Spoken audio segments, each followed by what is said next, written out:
Hello everyone, Bonfire here, and today I want to talk to you about something that I have never thought about until this week.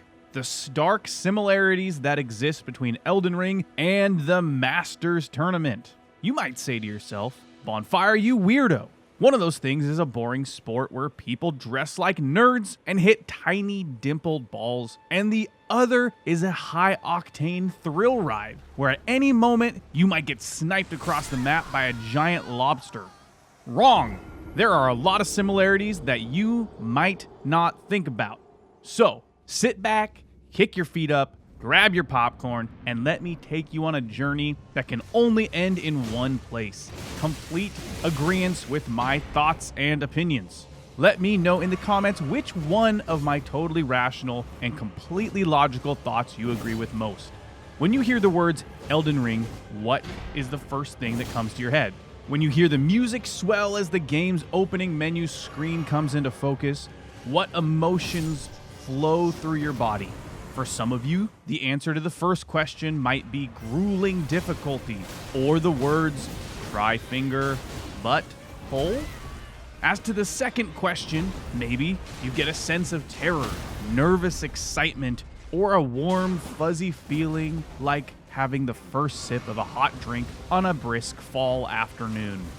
When I hear the words Elden Ring, I think of the first time I stepped onto an elevator and descended below the lands between, marveling at the vast array of stars and realizing this game was going to be so much bigger than I could have ever hoped. I think of the goosebumps that covered my arms the first time I watched the first cutscene, not just because of the incredibly ominous visual of Radigan hammering, but because of the incredible musical score that enraptured my senses and transported me to an entirely different world. When it's all said and done, Elden Ring is my comfort food. It's hearty, it's filling, it's a constant place of comfort. When I load up the game, I know exactly what I'm in for. It's just what I need when I need it most. It's a tradition unlike any other. Now, just take a moment, close your eyes, and imagine the smell of freshly cut grass. The feel of a warm kiss of sunlight pressing up against your cheek. Listen to the wind lightly rustling the trees around you. Breathe in, breathe out. Now, open your eyes. Where are you? Are you in Limgrave? The Altus Plateau? Nokrin, the Eternal City? No! You're wrong! You're at Augusta National. It's early April, and it's Masters Weekend, baby! For me, Elden Ring and the Masters are one in the same. Every year when April first comes around, my mood turns for the better. My mind turns from the depressing darkness of winter to the warm comfort and anticipation of Jim Nance's voice, gracefully guiding me to serenity and bliss. I am overwhelmed by emotion and nostalgia as the peaceful Masters Tournament theme song plays as the soundtrack of my life from Thursday morning to Sunday afternoon. Can you honestly sit there and tell me that these two things aren't one and the same? Let me break it down for you, okay? Is there anything that exists in Elden Ring that doesn't exist during Masters Weekend? Elden Ring is about exploration and discovery.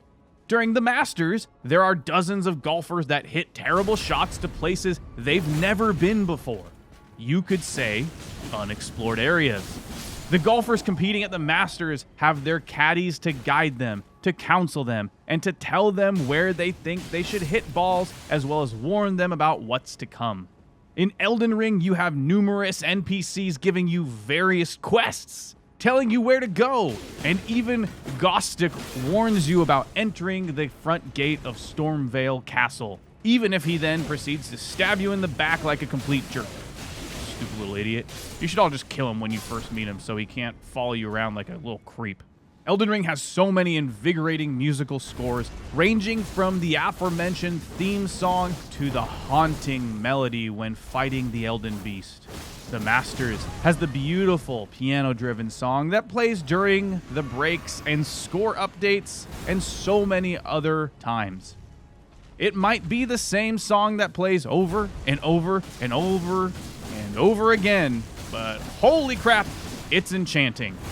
Lastly, and most importantly, the number one thing that connects these two masterpieces, there is loot. So much loot. Elden Ring is littered with weapons, items, spells, armor, robes, summons, and so much more freaking loot. What's the point of playing a game if there isn't incredible loot? I mean, come on. What is the end-all be-all of the Masters Tournament? Fat freaking loot. You get a shockingly bad-fitting green jacket, a giant trophy, and a crisp, cool $3.24 million. That is loot.